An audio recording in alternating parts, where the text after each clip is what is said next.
Warung mie pedas diletot di Pemalang itu selalu ramai. Tapi tak ada yang tahu kalau setiap mangkuknya mengandung bayaran bagi sesuatu yang bersemayam di dapur. Setelah Mbak Mila hilang tanpa jejak, warungnya dibuka kembali oleh pemilik baru, namun resepnya tetap sama. Dan penagihnya belum pernah kenyang. Selamat datang di Jagat Demit.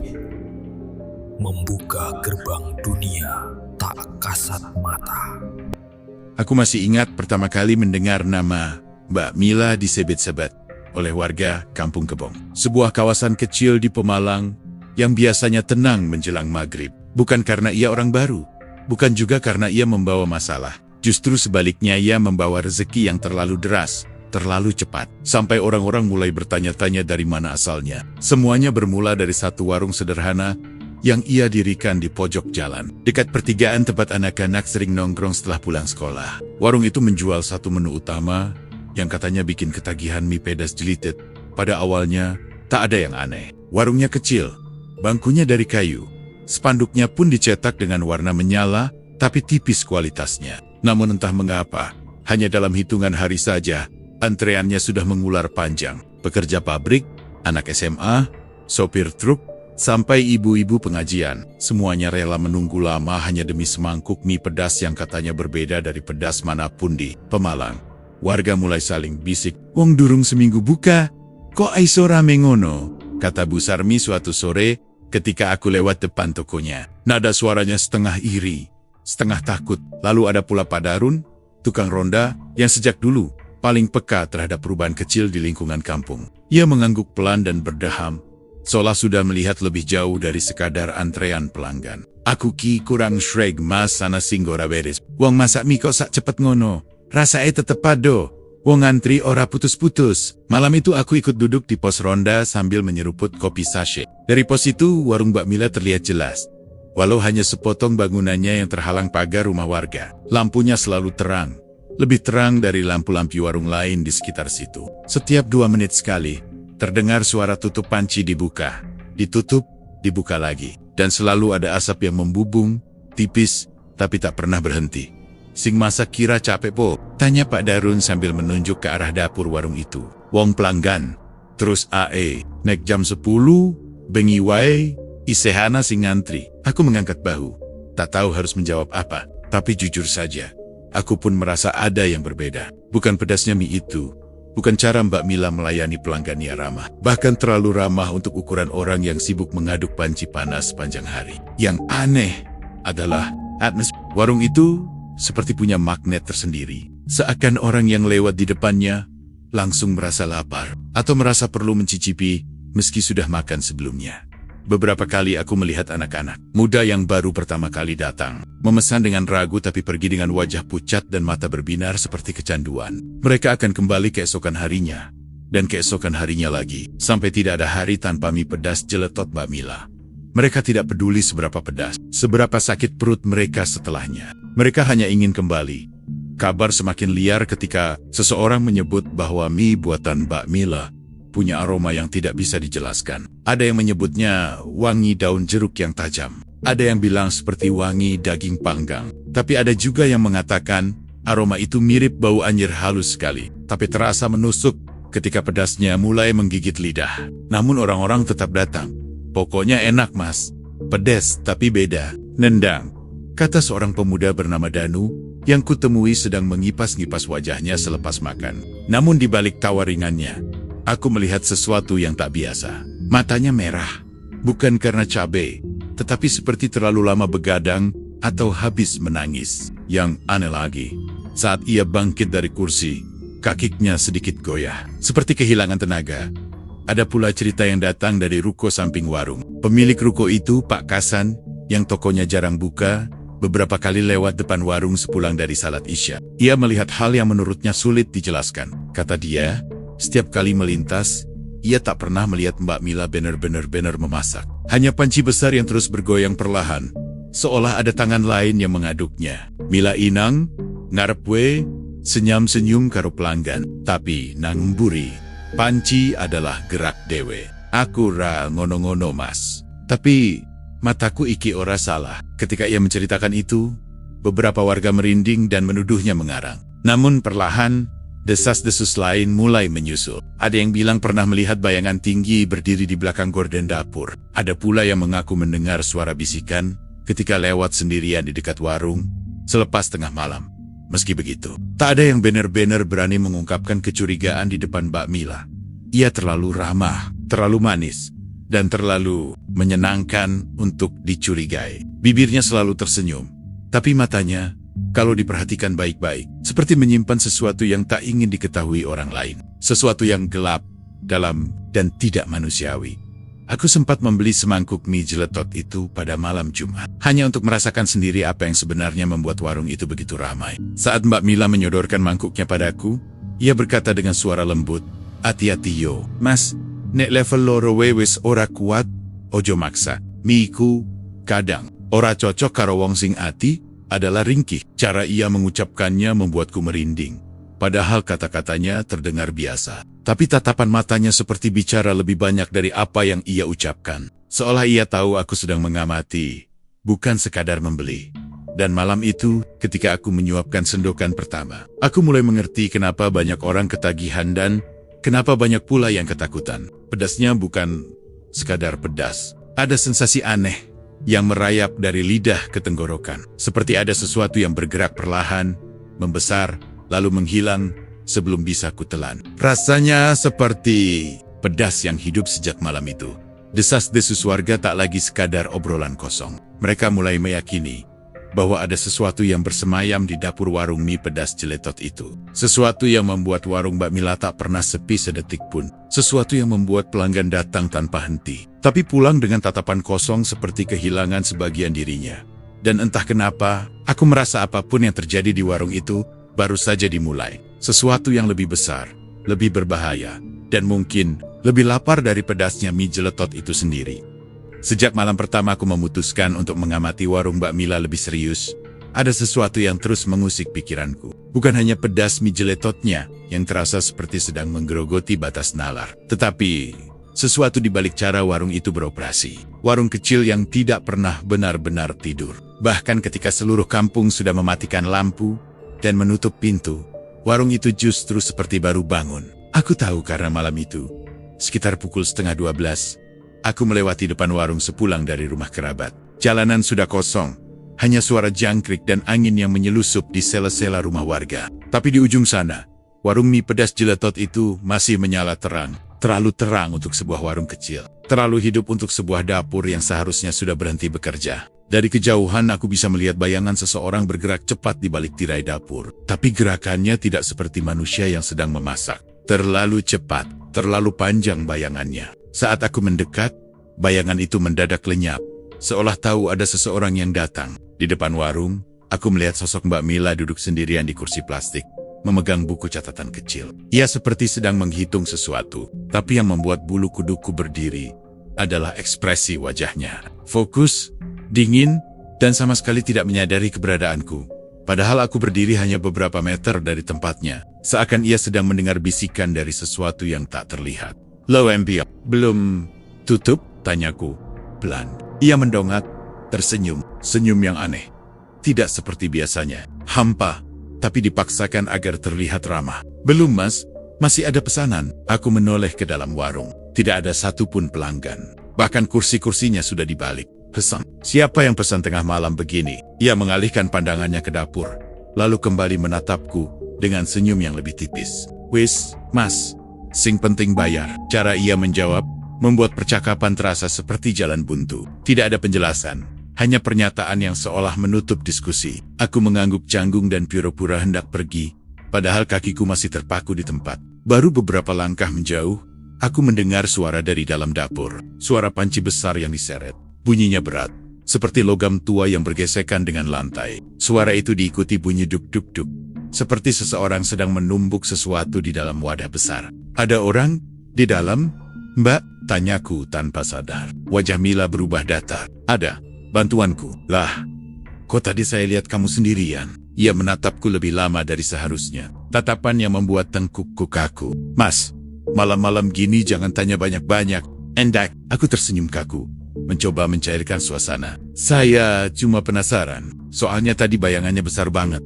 Saya kira." Belum sempat kuhabiskan kalimat itu, dari dalam dapur terdengar suara lain. Suara seperti langkah kaki berat, tapi lambat dan diseret. Suara itu mendekat ke pintu dapur, lalu berhenti tepat di balik tirai kain. Tirai itu sempat bergerak pelan, seakan tersentuh sesuatu dari dalam. Aku sadar betul, Mbak Mila tidak bergerak sedikit pun saat hal itu terjadi. Tapi ia langsung menepuk kedua tangannya dan berdiri. Mas pulang saja, ya? Saya mau lanjut masak. Karena merasa tidak nyaman, aku mengangguk dan melangkah mundur. Tapi sebelum aku berbalik sepenuhnya, tirai dapur itu berkibar lagi. Dan kali ini, aku melihat sesuatu di baliknya.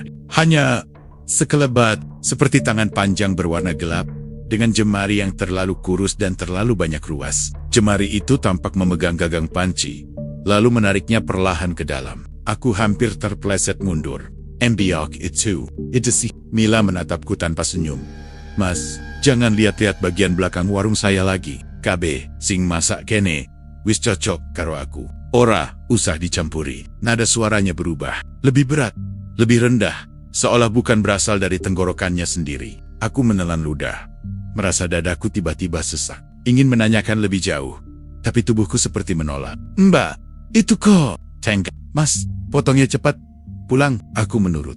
Bukan karena takut padanya, tapi karena apapun yang ada di balik tirai tadi, terasa sangat tidak boleh kutatap lebih lama. Begitu aku menyeberang jalan, aku mendengar suara panci besar jatuh ke lantai. Dentingannya keras, menggema sampai ke gang kecil. Tapi yang paling membuatku tidak bisa tidur malam itu, bukan suara pancinya melainkan suara lain yang terdengar sesudahnya. Suara rendah, seperti erangan, tapi terdengar puas, seperti seseorang yang baru saja diberi makan. Keesokan harinya, cerita itu kubagikan pada Pak Darun.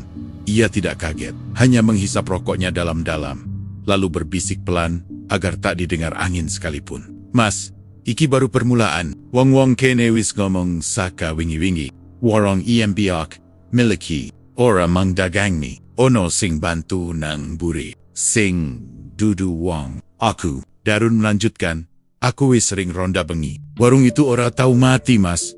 Setengah loro bengi wei, ono cahaya abang tipis saka dapurnya. Bukan lampu kompor, kaya cahaya geni sing dipelihara. Sejak hari itu, aku tahu apa yang kulihat malam itu bukan sekadar halusinasi atau permainan bayangan. Sesuatu yang tinggal di dapur warung itu benar-benar nyata. Dan malam pertama itu hanyalah perkenalan kecil dari sesuatu yang jauh lebih gelap. Dan dalam hatiku, aku merasa warung itu sedang bersiap-siap. Seperti menunggu seseorang yang lebih besar atau sesuatu yang lebih lapar.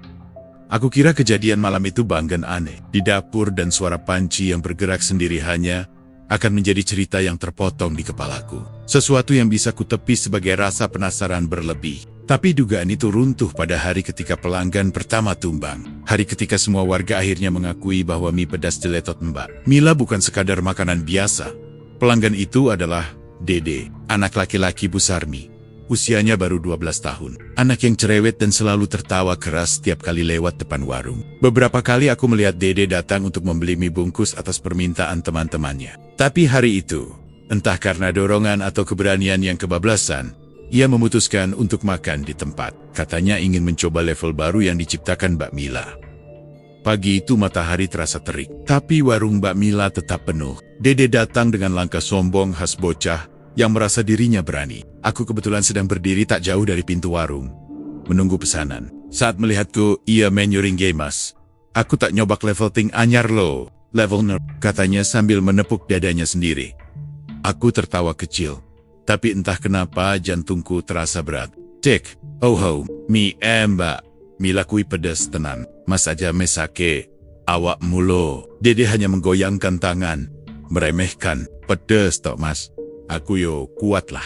Mbak Mila yang sedang mencatat pesanan menoleh sambil tersenyum. Senyum yang kali ini terasa berbeda. Kowe yakin, level nuruka, iki ora kaya sing liane, iki istemu. Lalu ia menunduk sedikit.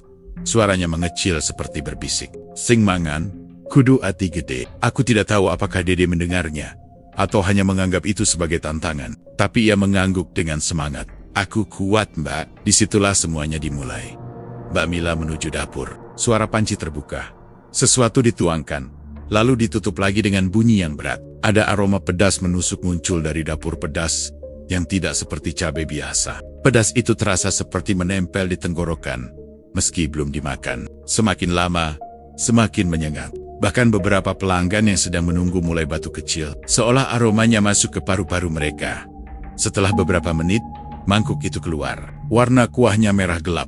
Terlalu gelap untuk mie pedas biasa. Bau anyir samar menyelinap, tapi tersamar oleh aroma cabai yang menyengat. Aku menatap mangkuk itu lama-lama. Ada sesuatu yang bergerak pelan di dasar kuahnya, seperti serat-serat halus yang berkedut. Tapi saat aku kedip, gerakan itu hilang.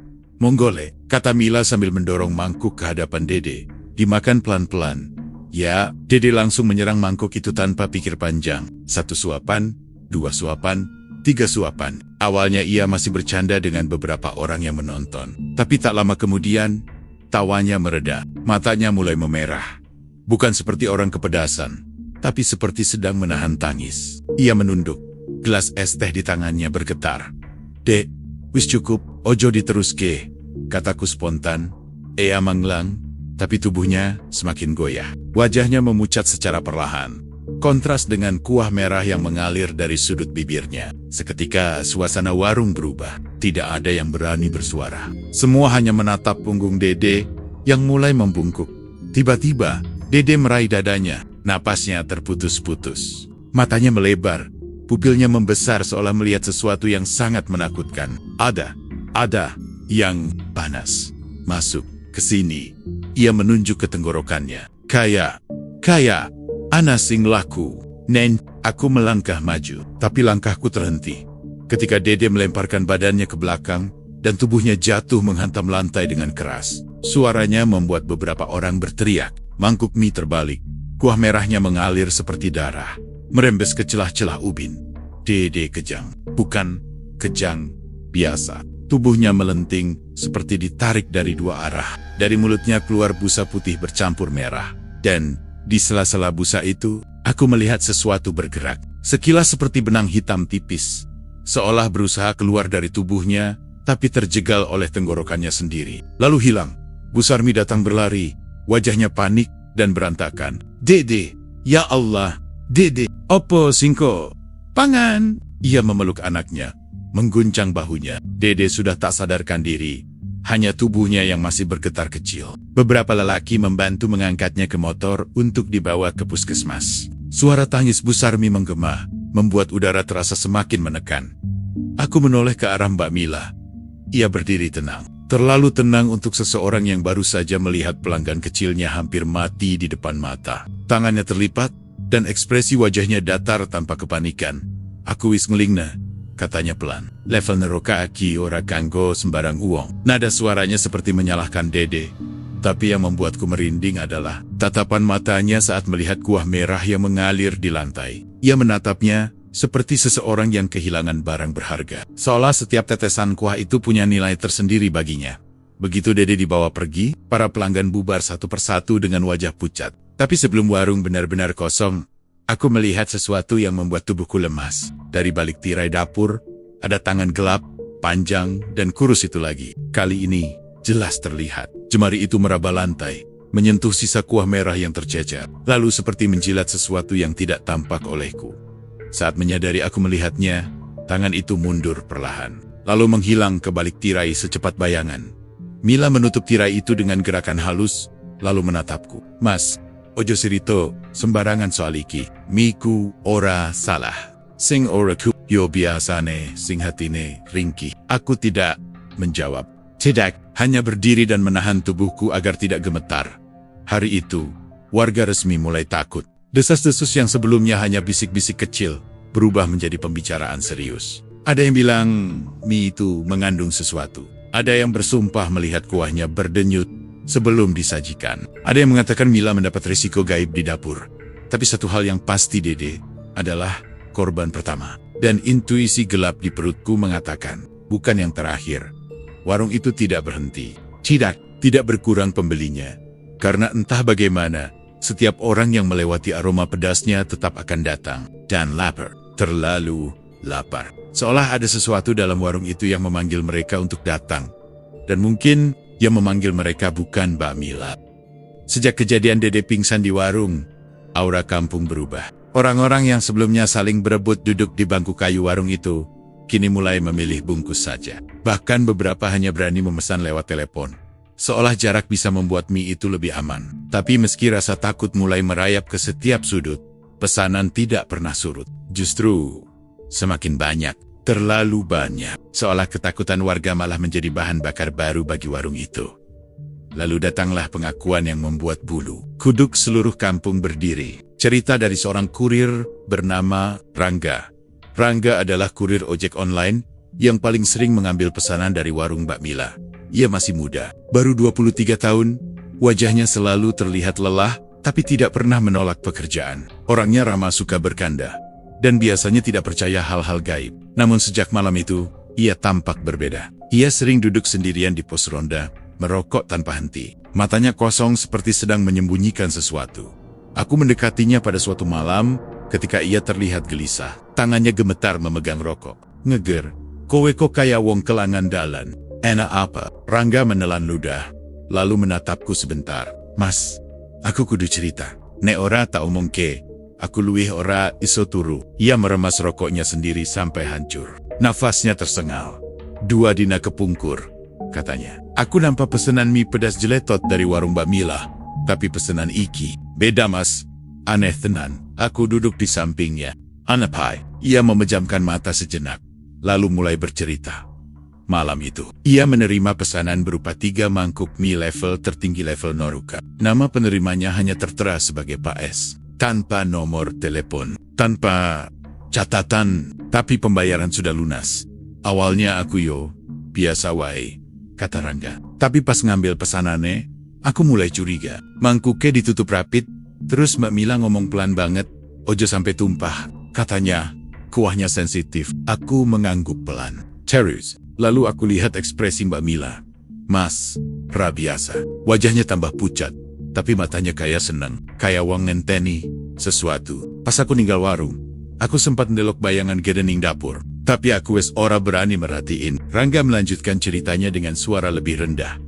Alamat pesanan itu mengarah ke sebuah rumah tua di ujung kampung bagian timur.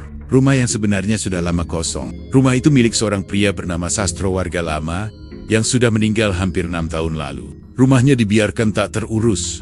Pohonnya layar, kacanya banyak yang pecah, dan warga biasanya menghindar lewat sana ketika malam. Naluriku bilang itu salah alamat, kata Rangga. Tapi sistem APR mungkin bohong mas. Jadi aku tetap jalan. Ia berhenti sejenak untuk menyalakan rokok baru, tapi tangannya gemetar begitu parah sampai korek jatuh 2 kali. Pas aku sampai, suasananya sepi banget. Ora ada lampu, ora ada suara. Angin waira lewat. Tapi ketika aku berhenti depan pagar, tiba-tiba aku dapat notif dari aplikasi. Penerima menunggu. Silakan antar ke dalam. Mas, piye mungkin sistem itu cuma ngirim pesan otomatis kalau penerima memantau pesanan lewat app. Tapi rumah itu kosong. Aku merasakan kulit tanganku dingin. Terus, kowe masuk? Awalnya, ora. Mas, aku nunggu. Tapi pintu rumah itu tiba-tiba kebuka sedikit. Crack. Pelan. Kayak ada tangan dari dalam yang buka. Tapi aku ora lihat siapapun. Leherku menegang mendengarnya. Terus dari dalam rumah ada suara. Lanjutnya, pelan banget, tapi jelas. Mas, antar sini. Suaranya serak, tua, tapi kaya dari tenggorokan yang jarang dipakai ngomong. Aku menahan napas. Aku bilang, Pak, pesenane tak taruh neng dowoyo. Tapi suara itu jawab, ora, sini, masuk mas. Sumpah, aku langsung pengen layu. Tapi pas aku mau balik badan, semua lampu rumah itu menyala sendiri. Ia menunduk, suaranya pecah. Dan aku lihat seseorang berdiri di lorong ruang tamu, tinggi, lebih tinggi dari pintu. Badannya kurus, tapi kepalanya nunduk. Rambutnya panjang menutupi wajah. Tangannya, oh Gusti, tangannya panjang banget mas, nyampe lutut. Aku membeku. Sosok itu maju selangkah, tapi kakine ora ngangkat. Kayak dan tangan kanane nunjuk ke aku. Rangga menggigil. Meski malam itu tidak dingin, aku langsung taruh plastik mie itu di lantai teras. Tapi pas aku mundur, aku dengar suara dari dalam rumah. Pelan tapi jelas sekali. Ia menirukan suara itu dengan bibir gemetar. Akhirnya, manganan teka, mane. Tubuhku merinding sampai ke tulang. Setelah itu aku lari mas. Ora peduli helm, ora peduli bon pesenan. Motor tak gaspol. Tapi pas aku nang perempatan, aku nyium bau mie pedas. bukan dari warung, dari badanku sendiri. Kayak aromane, nempel. Aku menelan ludah, tenggorokanku kering. Rangga memandangku dengan mata merah. Mas, pas aku pulang, aku nengok spion. Dan aku lihat bayangan panjang itu ikut melintas di belakangku. Bukan naik motor, tapi terlalu cepat. Ia menutup wajahnya dengan kedua tangan. Sejak saat itu, setiap malam aku mimpi rumah itu. Mimpi ada sesuatu yang makan mie itu. Tapi yang dimakan bukan mie-nya, Mas. Tapi rasa kayak pedes itu diserap, disimpan nang awaknya. Aku terdiam lama sebelum akhirnya bertanya. Terus, Mbak Mila, ngerti soal ini? Rangga mengangguk pelan. Wajahnya pucat. Sok ngerti, Mas. Waktu aku balikin termos kuahnya ke warung besoknya, Mila cuma senyum dan bilang, ia menirukan suara itu dengan suara serakwis ditekan itu. Sing nang kono memang pelanggan setiaku sejak lama. Aku merasakan udara seperti berhenti sesaat. Rangga menatapku dalam-dalam. Mas, aku yakin, warung itu ora cuma ngeladeni wong urip. Ono, sing liane, sing luwi lapar. Malam itu, aku pulang dengan tubuh menggigil. Kini semakin jelas. Mie pedas jeletot Mbak Mila bukan sekadar dagangan, ia adalah persembahan. Dan sosok yang menerima pesanan itu bukan bagian dari dunia kita. Aku kira semua desis-desis warga hanya bumbu penyedap yang biasa muncul ketika ada warung yang tiba-tiba terkenal. Tapi, malam itu, ketika aku mendengar sendiri kesaksian Pak Tarman pemilik ruko fotokopian di sebelah warung, Mbak Mila rasanya seluruh bulu di lenganku langsung berdiri. Nada suaranya pelan. Seperti seseorang yang sudah terlalu lama menyimpan sesuatu yang tak seharusnya disimpan. Mas, kalau saya cerita, jenengan jangan ngomong siapa-siapa dulu ya. Saya ini sudah capek pura-pura nggak lihat, katanya sambil merokok. Meski tangannya bergetar kecil, aku duduk di kursi plastik di depan rukonya, memandangi warung mie pedas, jeletot Mbak Mila, yang seperti biasa tetap ramai, meski malam mulai turun. Pembeli keluar masuk, tertawa-tawa, seolah-olah tidak pernah ada kejadian aneh. Apa yang sebenarnya panjenengan lihat, Pak? Tanyaku, mencoba terdengar tenang. Pak Tarman menghela napas panjang, lalu memandang ke arah belakang warung dengan wajah yang seperti menahan sesuatu yang pahit.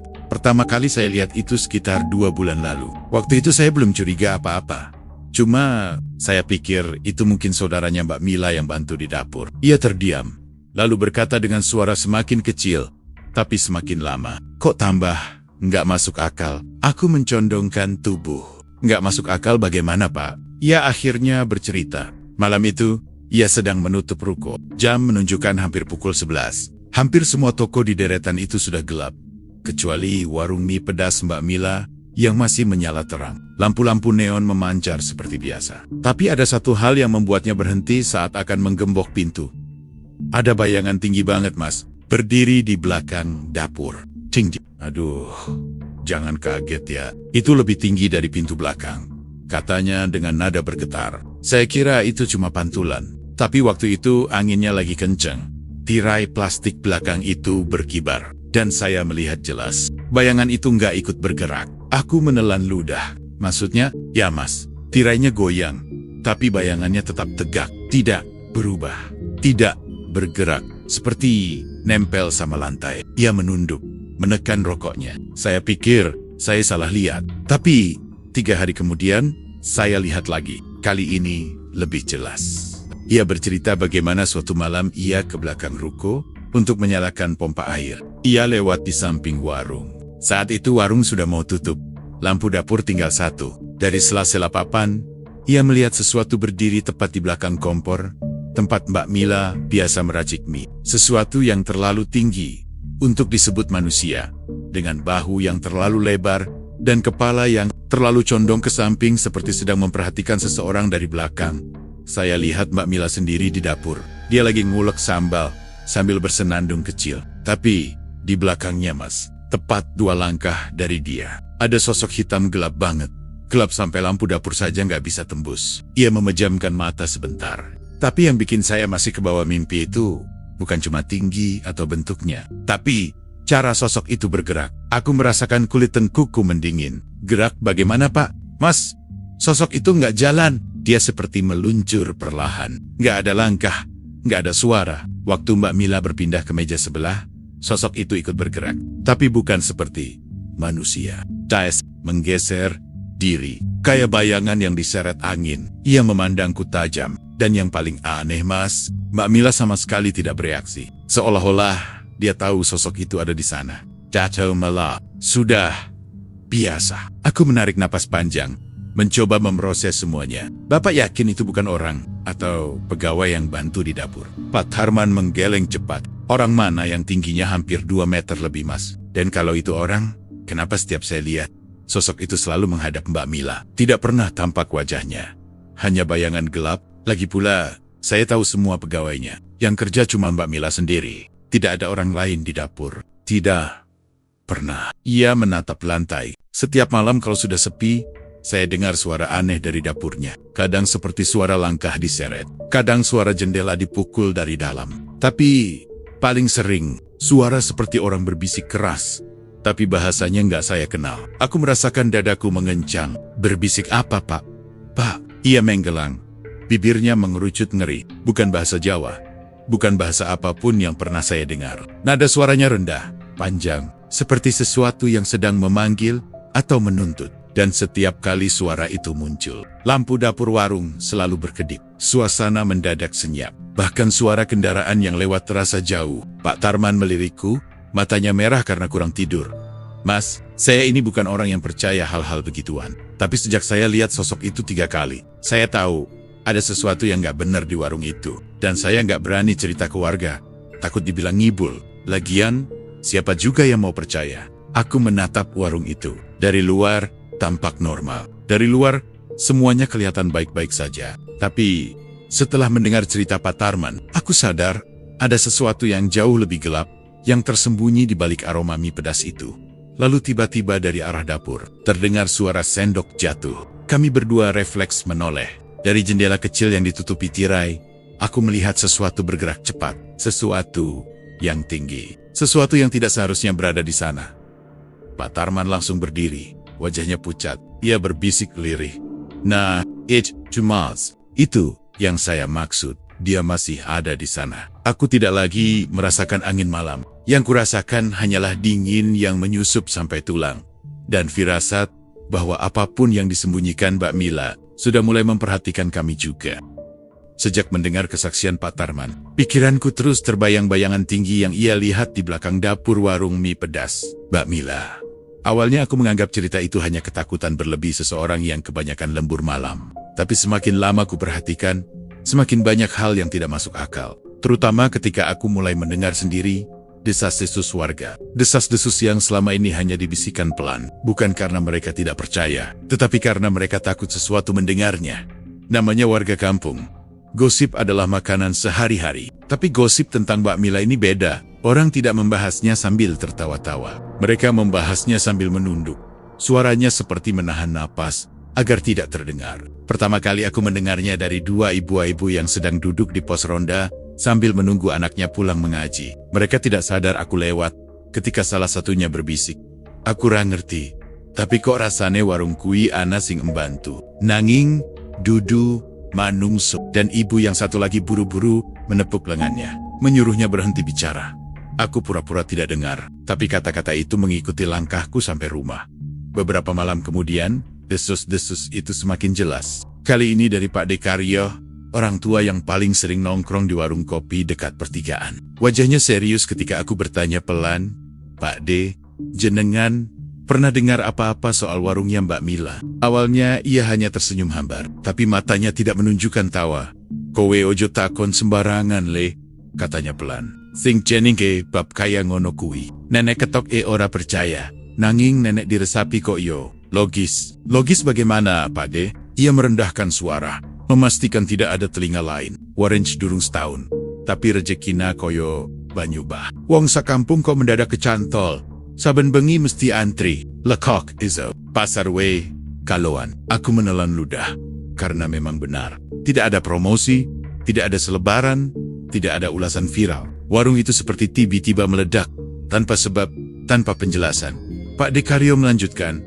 Wong-wong ngomong, menawa Mbak Mila kuin jaluk bantuan saka alas roban. Aku mengerjapkan mata. Pesugihan, Pak De mengangguk pelan, wajahnya ngeri. Ora sembarang pesugihan le.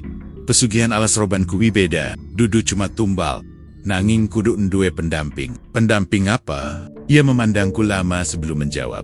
Sosok sing bakal ngetutne barang sing wis dijanjeke, sing bakal ambantu, tapi yo bakal ngeterke bayaran. Aku langsung teringat cerita Pak Tarman tentang sosok tinggi di belakang dapur. Sosok yang tidak bergerak seperti manusia, tidak mengikuti arah angin, tidak memiliki wajah. Tubuhku bergetar ringan.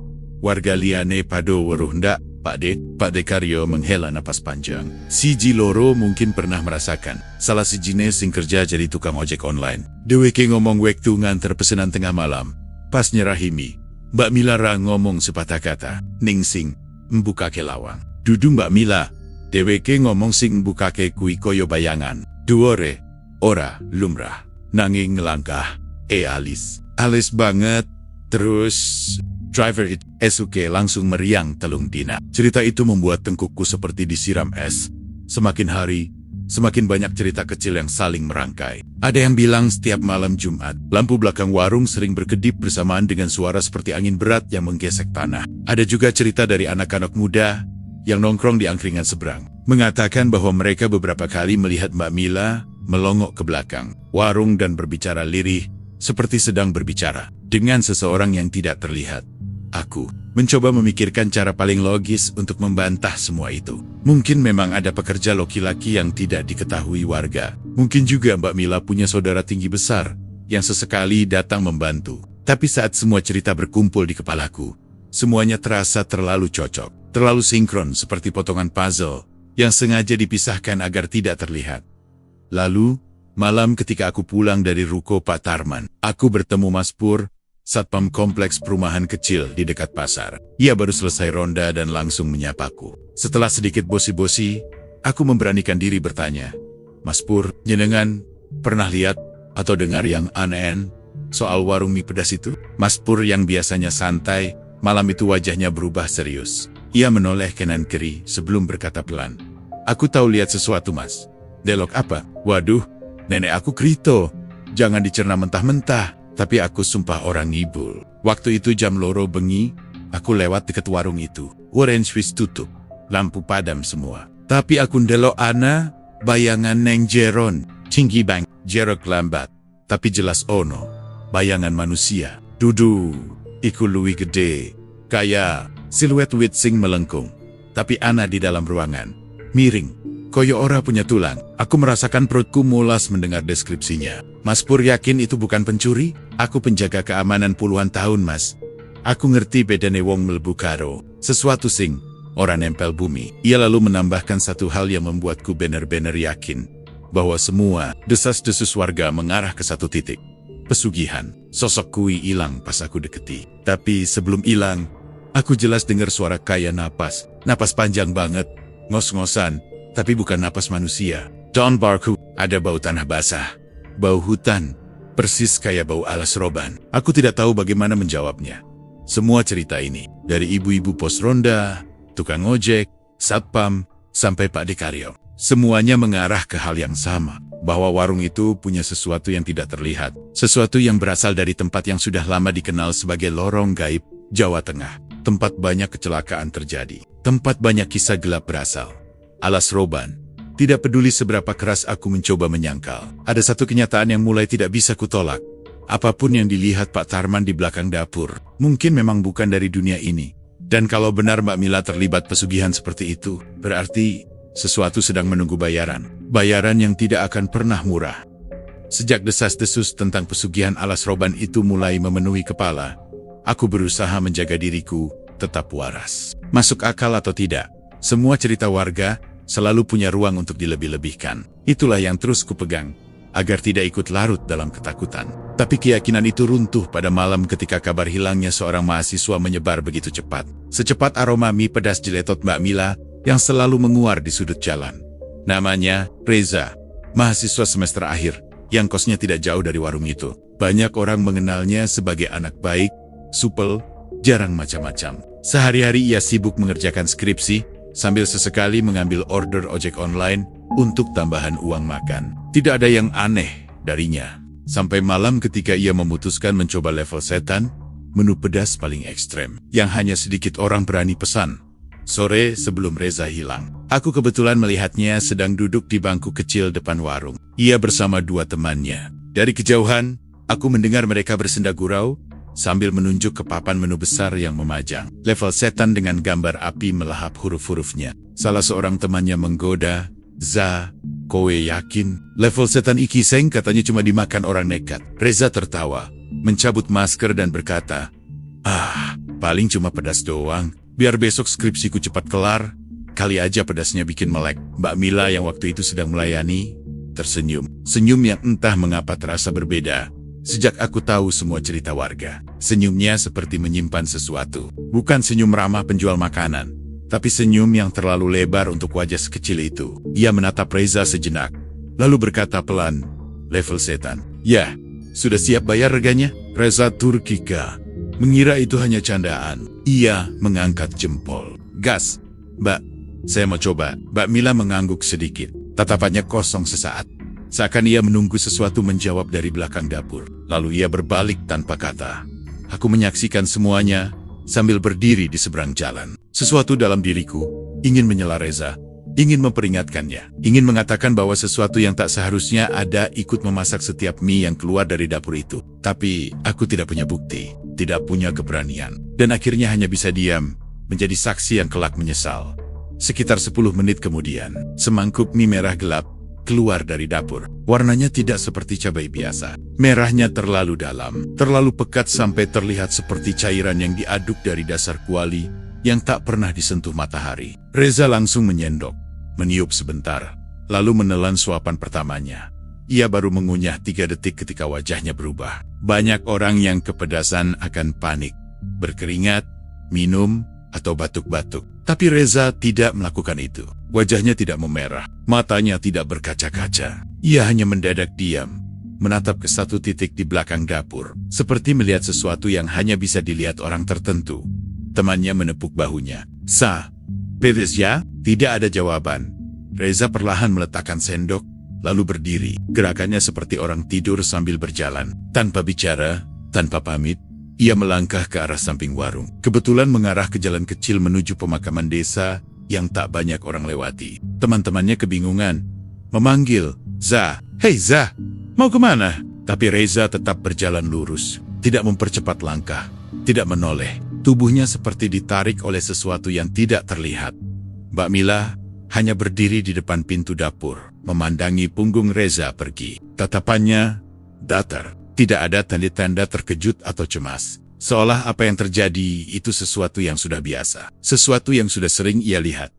Saat itu aku merasakan perutku mengencang. Bukan karena pedasnya mie, tapi karena firasat buruk yang mulai menggerogoti. Aku ingin mengejar Reza, tapi langkahku seperti tertahan oleh udara dingin yang melintas di leherku. Dingin seperti napas sesuatu.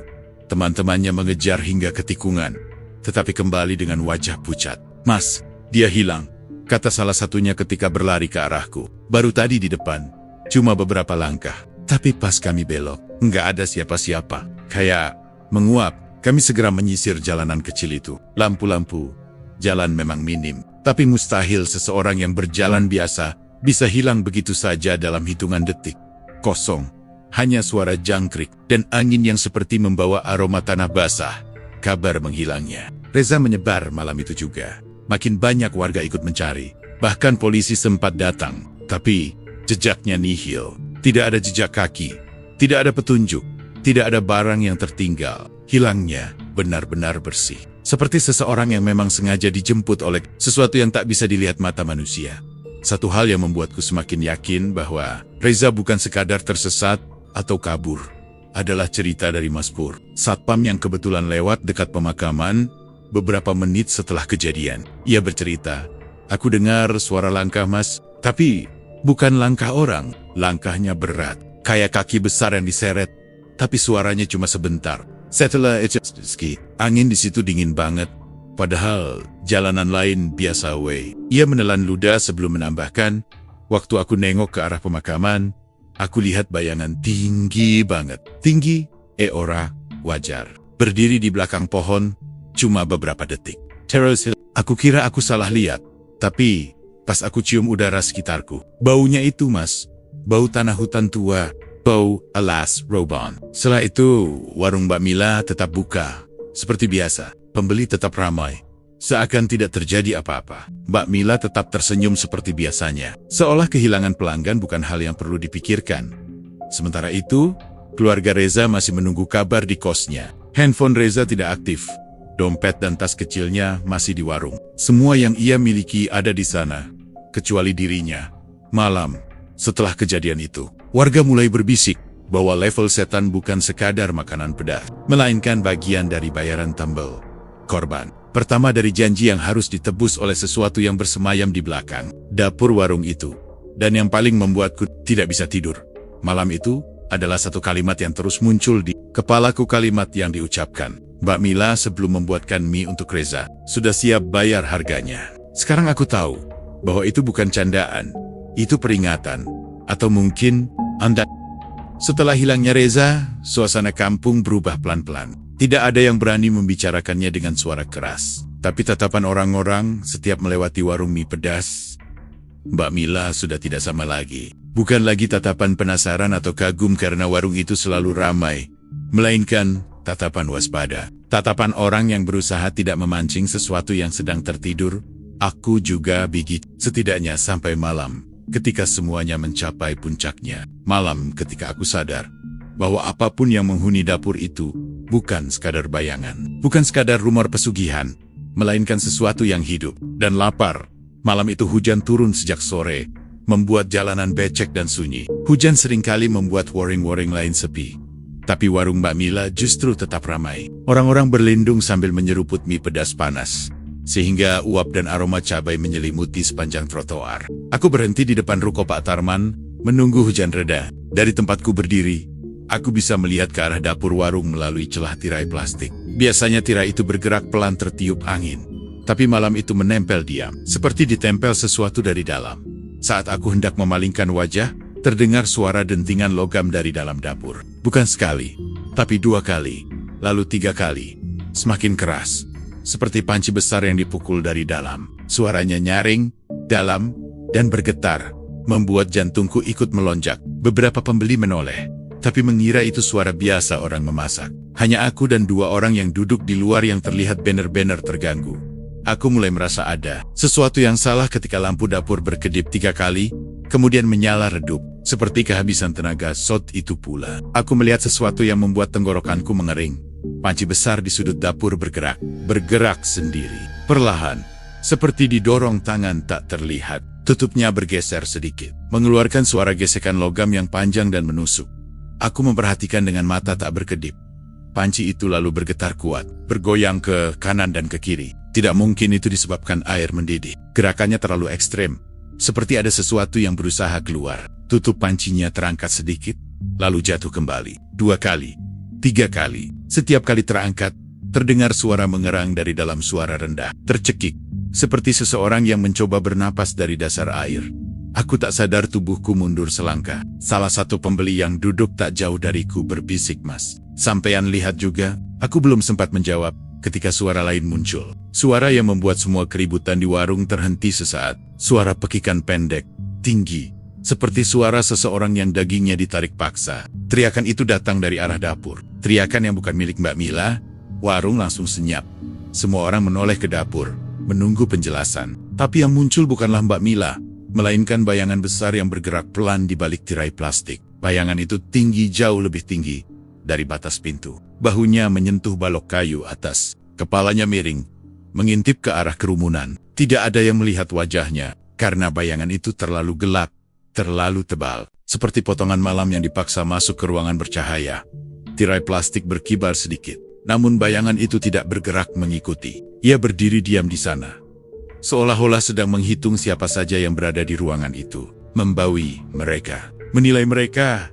Seseorang di warung menjatuhkan sendok, dan suara kecil itu terasa seperti ledakan di tengah keheningan. Aku menahan napas. Semua orang menahan napas. Lalu terdengar suara langkah pelan dari dapur. Bukan langkah manusia, melainkan langkah yang lambat, berat, dan menyeret. Langkah itu mendekat, semakin dekat, sampai akhirnya sosok itu berhenti tepat di balik tirai. Dan saat itulah Mbak Mila muncul. Ia muncul dari samping, bukan dari arah sosok itu. Muncul seolah baru bangun dari mimpi. Wajahnya sedikit lelah, tapi tersenyum tipis. Maaf, barusan ada panci hampir jatuh, katanya. Suaranya tenang, terlalu tenang untuk seseorang yang dapurnya barusan mengeluarkan suara jeritan.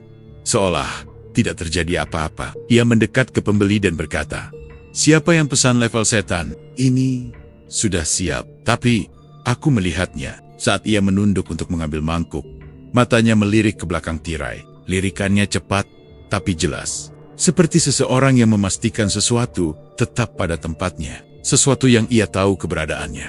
Dan ketika ia menegakkan badan, tirai plastik yang tadi diam mulai bergerak sendiri. Tersibak sedikit. Dari dalamnya terdengar erangan pelan. Erangan seperti seseorang yang putus napas. Atau seperti sesuatu yang sangat lapar dan menahan diri untuk tidak keluar. Beberapa pembeli langsung membayar dan pergi tergesa-gesa. Aku pun ikut menjauh, tapi terus mengawasi dari kejauhan. Baru aku akan melangkah. Tiba-tiba terdengar duk keras dari dapur. Lampu berkedip sekali lagi, dan panci besar itu yang tadi hanya bergetar kini bergeser 2 meter ke depan, seperti didorong oleh kekuatan besar. Suaranya menghentak lantai, membuat meja-meja bergetar. Teriakan kedua pun terdengar. Kali ini lebih jelas, lebih panjang. Dan suara itu, entah bagaimana, terdengar seperti suara Reza. Aku terpaku. Semua orang yang masih ada di sana terpaku. Dan dari sudut dapur, aku melihat tutup panci perlahan berubah posisi. Tidak lagi hanya terangkat, tapi membuka sedikit, cukup untuk mengeluarkan suara napas yang panjang dan basah. Suara seperti seseorang yang tertahan di dalam ruang yang terlalu sempit. Dan itu bukan suara manusia. Mbak Mila menoleh. Wajahnya pucat meski berusaha tersenyum. Sudah. Pulang. Ada yang salah dengan alat masak saya, katanya. Tapi matanya tidak melihat manusia. Matanya melihat tirai dapur. Dan tirai itu mulai menggantung aneh. Seperti ada sesuatu besar yang berdiri tepat di belakangnya. Menahan kain itu agar tidak berkibar. Aku mundur beberapa langkah lagi. Merasakan tubuhku gemetar hebat. Malam itu, untuk pertama kalinya, aku yakin bahwa apapun yang menghuni warung itu bukan lagi sekadar rumor warga. Bukan lagi cerita pesugihan yang dibesar-besarkan. Ada sesuatu yang tinggal di sana. Sesuatu yang kelaparan dan panci itu hanya tempat persembunyiannya. Sejak malam itu, suasana di sekitar warung mie pedas milik Mbak Mila berubah total. Orang-orang yang biasanya lalu lalang untuk sekadar membeli mie bungkus, kini memilih memutar arah. Anak-anak dilarang keluar setelah maghrib. Dan para bapak yang biasanya nongkrong di pos ronda, mendadak pulang lebih awal. Semua bermula ketika suara teriakan dari dapur warung terdengar oleh warga sekitar. Teriakan yang begitu panjang, serak, dan seperti berasal dari seseorang yang sedang diseret paksa ke tempat yang tidak seharusnya. Tidak ada yang benar-benar berani mendekat malam itu. Meski beberapa warga, termasuk Pak Sugito sang ketua RT, mengakui suara itu membuat dada mereka sesak seperti ditekan. Keesokan paginya, keadaan lebih aneh lagi. Warung mie pedas itu terkunci rapat. Lampu-lampu padam, tirai bambunya diturunkan, sampai menutupi hampir seluruh kaca depan. Seolah pemiliknya sengaja ingin menutupi sesuatu. Pagi itu, udara terasa dingin meskipun matahari pemalang sudah terik. Di depan warung, masih ada sisa mangkuk plastik yang semalam dibawa pulang pelanggan. Namun tidak satu pun tanda keberadaan Mbak Mila. Yang pertama mencoba mengetuk pintu adalah Bu Yuni, pedagang air mineral yang kiosnya persis di seberang. Ia mengaku mendengar suara lirih seperti seseorang sedang merintih dari dalam warung pada dini hari. Ketika ia mengetuk sambil memanggil nama Mbak Mila, tidak ada jawaban. Hanya suara berderak seperti seseorang sedang berjalan perlahan di dalam. Bu Yuni mundur sambil mengurut dada, merasa ada sesuatu di belakang pintu yang bukan manusia. Beberapa jam kemudian, Pak Sugito datang membawa 2 orang warga untuk mengecek keadaan. "Mbiok, kalau sampean ada di dalam, tolong jawab."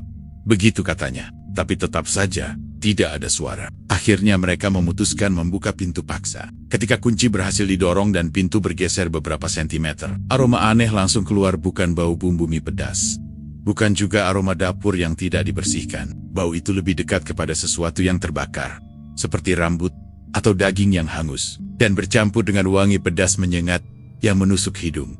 Pak Sugito melangkah masuk perlahan, sementara warga lain menunggu di luar. Begitu ia melewati ruang makan dan masuk ke area dapur, ia berhenti seketika. Lantai dapur warung itu penuh jelaga hitam, membentuk jejak kaki aneh. Jejaknya besar, panjang dan tidak proporsional. Jari-jarinya terlalu kurus, terlalu panjang, hampir seperti cakar. Yang membuat bulu kuduk berdiri adalah jejak itu menembus hingga ke dinding belakang. Seolah makhluk itu berjalan sambil membakar lantai. Tidak ada tanda-tanda perabot terbakar, tidak ada api yang tersisa, hanya jejak gelap legam itu saja. Pak Sugito mengaku tengkuknya mendadak dingin. Ia memanggil warga yang berdiri di luar untuk memastikan apa yang ia lihat bukan halusinasi. Tetapi begitu dua orang warga masuk, mereka justru mundur ketakutan. Bahkan salah satunya langsung beristighfar sambil menutupi wajah.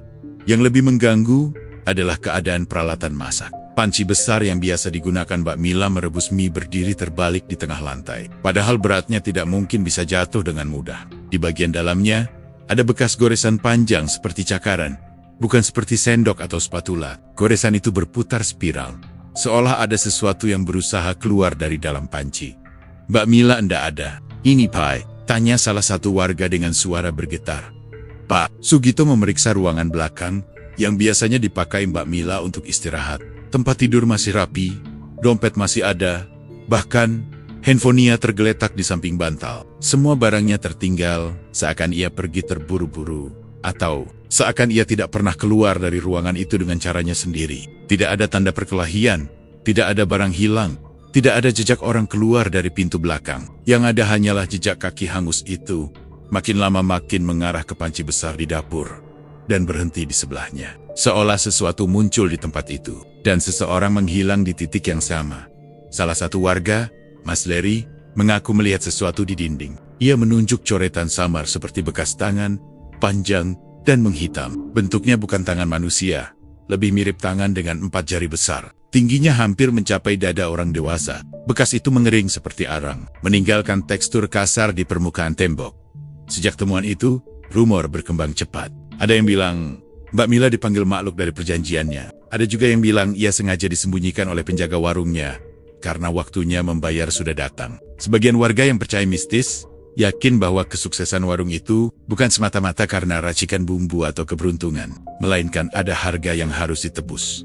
Apapun kenyataannya, warung itu resmi dinyatakan ditutup oleh RT hingga ada keterangan jelas dari keluarga atau kepolisian. Namun keluarga Mbak Mila yang tinggal di desa sebelah pun mengaku tidak menemukan jejaknya. Mereka justru berkata bahwa 3 hari sebelum menghilang, Mbak Mila sempat menelepon ibunya sambil menangis. Mengatakan ia sudah tidak sanggup lagi menjalankan titahnya. Tidak ada yang tahu siapa atau apa yang ia maksud dengan kata titah.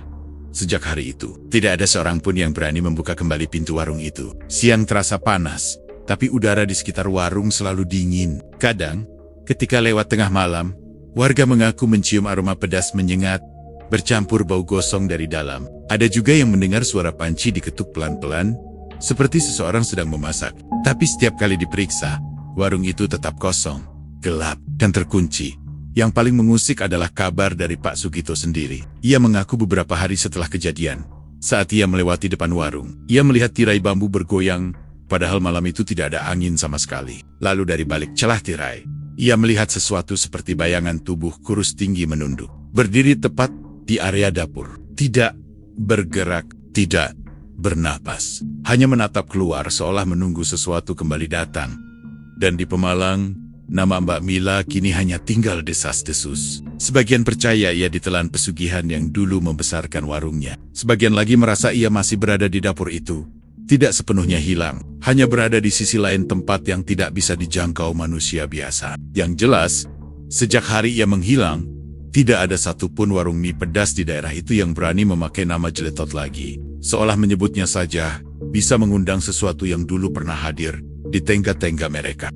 Sudah lewat hampir 1 bulan sejak hilangnya Mbak Mila. Dan meskipun warga Pemalang berusaha kembali hidup normal, warung mie pedas Jeletot itu tetap menjadi bayang-bayang di benak mereka. Letaknya tepat di tikungan jalan besar, dan setiap orang yang lewat selalu menoleh. Bukan karena rindu mie pedasnya, tapi karena rasa takut yang belum sepenuhnya hilang. Warung itu tetap terkunci, tirai bambunya tetap menutupi kaca, dan angin yang melewatinya selalu dingin, meski terik matahari sedang panas-panasnya. Namun semua berubah ketika suatu siang, warga melihat ada seseorang berdiri di depan warung, membawa map, memeriksa gembok, dan mencatat sesuatu di kertas.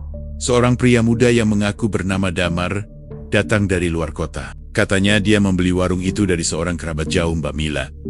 Tidak ada yang tahu siapa kerabat itu karena keluarga asli. Mbak Mila justru mengaku tidak menjual apapun. Tapi Damar datang dengan surat lengkap, tanda tangan, dan kertas cap basah. Ketika warga bertanya, ia hanya menjawab, "Warung ini sayang kalau dibiarkan kosong. Saya cuma mau meneruskan usaha yang sudah ada." Kata-katanya sederhana. Tapi ada sesuatu yang aneh dari cara ia mengatakannya. Senyumnya terlalu tenang. Matanya terlalu yakin, seolah ia tahu sesuatu yang tidak diketahui warga lain. Pak Sugito, yang sejak awal paling sering bersentuhan dengan masalah warung itu, mencoba memperingatkan, "Mas, tempat ini ada sejarahnya. Ada yang hilang, ada yang aneh." Ia berharap orang ini mengerti maksudnya. Namun Damar hanya tertawa kecil dan menjawab, "Saya sudah tahu semuanya, Pak. Justru itu alasan saya tertarik." Jawabannya membuat udara tiba-tiba terasa berat. Seolah kata-kata itu membuka kembali pintu yang sudah lama berusaha ditutup warga.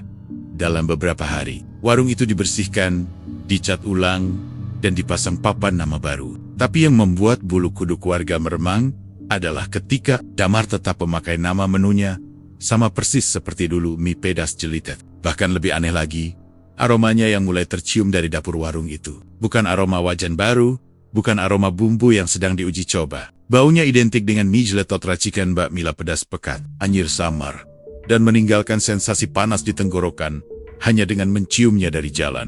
"Ini bau yang sama," bisik Bu Yuni sambil memegang dada, seperti mendengar gema masa lalu yang kembali. Warung itu resmi dibuka kembali pada hari Jumat sore. Anehnya, tanpa promosi apapun, pembeli berdatangan. Ada yang dari luar kota, ada yang mengaku mendengar cerita viral tentang mie pedas berhantu, ada pula yang hanya sekadar penasaran. Dalam 2 jam, warung penuh dan antrean mengular. Suasana ini persis seperti masa kejayaan warung Mbak Mila dulu. Dan warga yang melihatnya hanya bisa saling pandang dengan rasa cemas. Ada sesuatu yang terasa janggal, seperti pola lama yang sedang terulang. Ketika pesanan mulai diantar, beberapa pelanggan terkejut oleh rasa mie itu. "Loh, ini bumbunya sama persis," kata seorang pemuda pada Damar. Namun Damar hanya tersenyum sambil berkata, "Resep lama, Mas. Saya cuma teruskan apa yang sudah berhasil." Tidak ada yang tahu dari mana ia mendapatkan resep itu. Dalam proses membersihkan warung, warga siaga memastikan tidak ada satupun catatan atau buku yang tertinggal. Semuanya menghilang bersama Mbak Mila. Tapi Damar seolah tahu apa yang harus dimasukkan, berapa takaran sambalnya. Bahkan aroma kuahnya pun tak berbeda sedikit pun. Beberapa warga mulai memperhatikan perilaku Damar ketika memasak. Saat dapur sedikit terbuka, mereka melihatnya sering berbicara pelan, seolah berdialog dengan seseorang di belakangnya. Namun setiap kali ditanya, Damar selalu menghindar. "Hanya kebiasaan," katanya. Tapi gerak bibirnya terlalu teratur, seperti sedang mendengar instruksi yang tidak terdengar oleh telinga manusia biasa. Pada malam ketiga, setelah warung dibuka kembali, sebuah kejadian membuat warga benar-benar menggigil. Warung sudah tutup pukul 11 malam.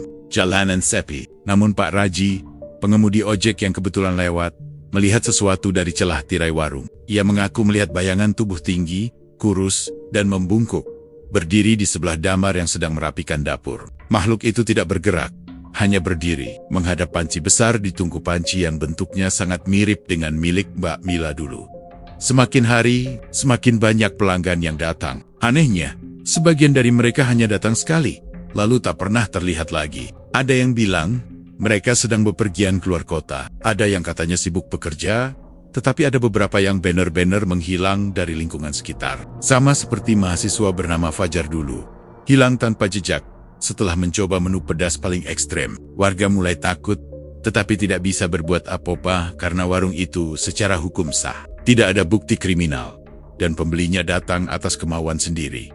Pada satu malam yang sunyi, Pak Sugito memberanikan diri mendekati warung yang sudah tutup. Ia merasa ada sesuatu yang harus ia pastikan sendiri. Dari balik jendela kecil, ia melihat Damar sedang berdiri, menghadap ke arah panci besar. Bahunya bergoyang sedikit, seolah ia sedang tertawa pelan. Tapi yang membuat Pak Sugito hampir menjatuhkan senter dari tangannya adalah suara lain yang terdengar dari meja dapur. Suara itu bukan suara manusia, melainkan suara serak dan berat, seperti seseorang berbicara sambil menahan rasa lapar yang sangat dalam. "Sudah, bayarannya datang, tinggal sedikit lagi." Begitu suara itu terdengar, Pak Sugito mundur perlahan.